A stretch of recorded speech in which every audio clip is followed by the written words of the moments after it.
Антон Соин. Подскажите, у меня есть холст, работа на котором не пошла. Там есть первые слои краски, некоторые достаточно темные. Холст стоит уже давно, около года. Как его восстановить, чтобы будущая работа чувствовала себя хорошо? Чесноком протереть. Это самый верный такой способ, не требующий никаких затрат. Есть еще ретушный лак. Прям живопись протираете тоже. Он пахнет плохо, поэтому я предпочитаю чеснок. И пишите. Он липкий чеснок, даже вот когда вы режете в салат, пальчики липнут. И вот такое свойство прилипания нового слоя краски будет обеспечено. Второй вариант, если прям слишком много, фактурная живопись, и на нем неудобно будет писать, перелицевать кафтанчик, наизнанку вывернуть живописью туда. Но почему нет? У меня так один коллекционер даже несколько работ таких купил. Я говорю, вот тут сзади как-то неудобно. Он говорит, да даже лучше, получается 2 работы. Шатеев.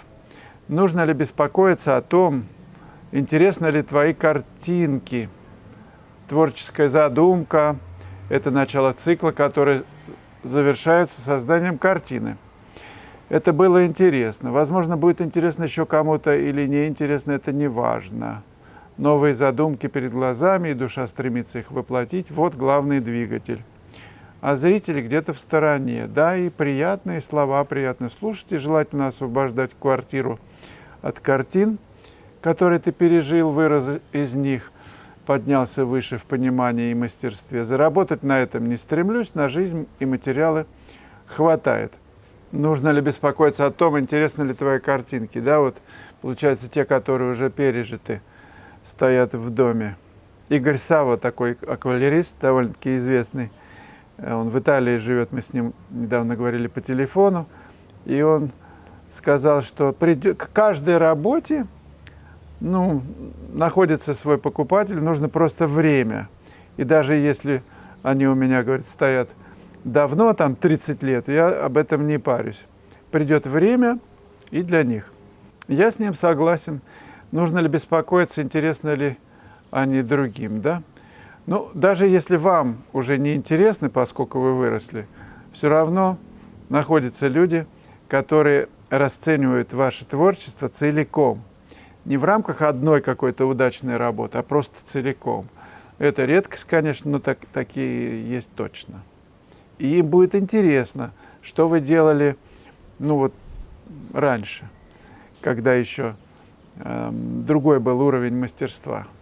Но мне всегда интересно, например, как певцы известные или певицы, как они пели и что они пели раньше, это прям интересно. Так что если на жизнь хватает и заработать не стремитесь, но нужно для них сделать какой-нибудь склад, куда-то их разместить, чтобы они там были, а в интернете показывать, пусть люди видят. Вероника Овчинникова, спасибо за ответ про прозрачность пигментов. Да, недавно было. Я заметила, что смеси, в которых преимущественно прозрачный пигмент, при высыхании темнеют. Скажите, пожалуйста, есть ли какая-нибудь техника безопасности для художников? Правила, которые не стоит нарушать, чтобы впоследствии картина не была испорчена черными пятнами, прожухлостями, трещинами, отваливающимися кусками краски вместе с грунтом. Прежде всего, грунт – это самое важное. Мне говорили реставраторы, разные причем, что водоэмульсионный грунт самый прочный считается у них. Не случайно, что он мне очень нравится. Другие грунты профессиональные, акриловые, которые фабричные, да, в магазинах продаются холсты, я не замечал каких-то неприятностей с ними. Что касается красок, да, смешивание каких-то красок дают такие при высыхании темнеют. Я замечал, что темнеют они, если, например, ты пишешь акрилом, а потом маслом. Это вообще беда. Масло проваливается сразу. В других случаях, честно, я не замечал. Если профессиональная линейка, масляных красок, то они смешивай как хочешь. Если у кого-то, друзья, есть какие-то советы, давайте включайтесь. Просто надо Веронике помочь. Ну и, может быть, кому-то еще будет полезно. Выход в любом случае есть. Использовать краски профессиональные. Даже советуют одного бренда. У меня были когда-то случаи, я покупал китайские белила, и мне они как раз вот не понравились тем, что, видимо, туда замешивали какой-то секатив, и пигмент с этим секативом при высыхании быстрее высыхал, чем другие слои. Понимаете, там, где нет белил. И что получается? Этот быстрее высыхает вот с белилами, а этот нет, да? Долго сохнет. Масло должно долго сохнуть. И этот тянет все масло на себя и скукоживает все это кракелюрами. Ну, вот такое было. Так что следите за качеством, конечно, фирм-производителей, которые это делают. Мастер-классом я пишу, у меня не было проблем. Для тех, кто, может быть, в первый раз включил мое видео на YouTube-канале, я должен сообщить, что набираю группу на онлайн-курс по живописи, называется «Уходящий день». Он посвящен развитию навыков в том, чтобы писать светоносные картины вот такого уходящего дня, вечернего состояния, когда золотом окрашено все объекты. Это сложно, есть некоторые хитрости. Вводная лекция на моем сайте. Заходите, присмотритесь, изучите посыл. Курс состоит из 7 уроков. Мы будем рисовать, делать подготовительные работы, будем творческие делать работы, и в том числе акварелью. Главное, что предусмотрена обратная связь. То есть вы посылаете ваши работы, я их просматриваю, выставляю оценки, и мы движемся дальше. Мазафак. К своему сожалению, я невольно очень обижаюсь на своих друзей-художников, на искусствоведов, галерейщиков, когда они мне указывают на ошибки, нечаянные ляпы. Это меня очень унижает, что ли. И иногда делаю наоборот, или молча посылаю лесом, только все равно на душе кошки шкребут.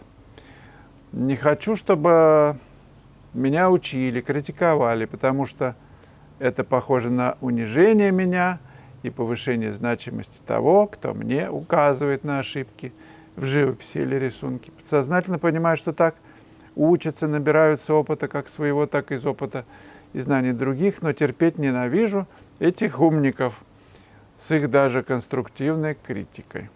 Ну, если конструктивная, чего ж ненавидеть.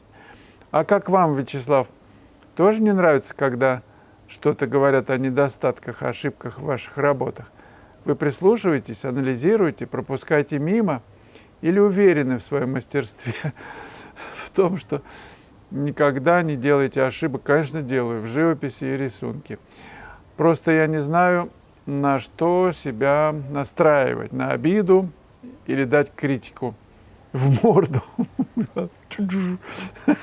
Прямо послать вслух его. И его замечания, или прислушаться, проанализировать и согласиться исправить недочет в работе. Но если вы пошлете, то расстроитесь и, наверное, вряд ли будете прислушиваться. Умный человек никогда не полезет с советами, пока его не попросят. Ну ведь правда. Стало быть, советуют всегда от недостатка ума и такта, уважения. А вы кому-то, мазафак, советуете, если вас не просят? Тут очень интересная деталь. Ведь вам это приходит, такие советчики к вам приходят, значит, Вселенная их зачем-то вам посылает. Вот тут надо разобраться, зачем.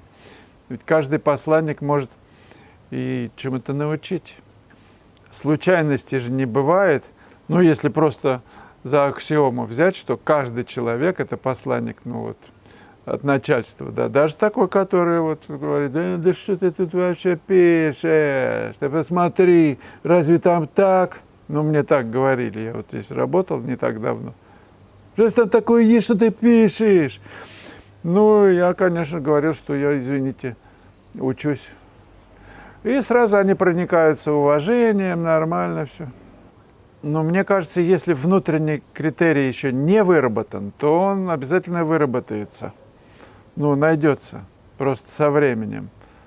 Все очень просто. Оденьте наушники, причем большие, купите такие, они сейчас по Bluetooth соединяются.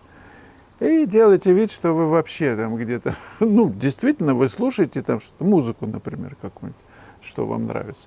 И пишите, вообще не обращайте внимания. Кто-то подойдет, будет что-то вам там говорить, а вы просто будете смотреть на него. Как помните, Луи де Фюнес, ну, у него были затычки в ушах, ему пришли докладывать, а он смотрит на них так удивленно, мешает там что-то, там, еду какую-то. Они ему весь доклад. Но он затычки сделал, потому что там какой-то отбойный молоток работал на улице, он, чтобы заснуть. И пришли с докладом. Ну, знаете этот фильм, я не помню, как он называется. Михаил Врубель еще говорил, что во Франции отличаются французы от российских прохожих тем, что французы очень деликатные, никогда не подходят, ничего не говорят тебе, ты пишешь и пишешь, работаешь и работаешь. А русские подходят и начинают высказывать свое мнение, учить, как правильно надо писать. Я замечал, что во Франции, да и в других странах, они очень обычно в восторге. Всем причем. У меня группа студентов, всем в восторге. Они, ой, как красиво, как вот это, совершенно замечательно. Но не принято, например, в Америке говорить, кого-то ругать. Они только хорошие говорят всегда. У меня даже в кошелечке была бумажка такая, на ней написано «только хорошее». Это очень помогает, когда у тебя возникает мысль кого-то там покритиковать, поругать. Вспоминаешь, часто же в кошелек лазишь, бумажка «только хорошая». И постепенно сам перестаешь кого-то ругать. Говорить какие-то негативные вещи. А хорошие, да. Друзья, надо помочь мазафаку справиться с этими обидками. Давайте, включайтесь. И не забывайте подписываться на канал и выражать свое мнение в виде сами знаете чего. Хочу вам показать работу, которую я писал в моем любимом дворике на Чеховке в Гурзуфе.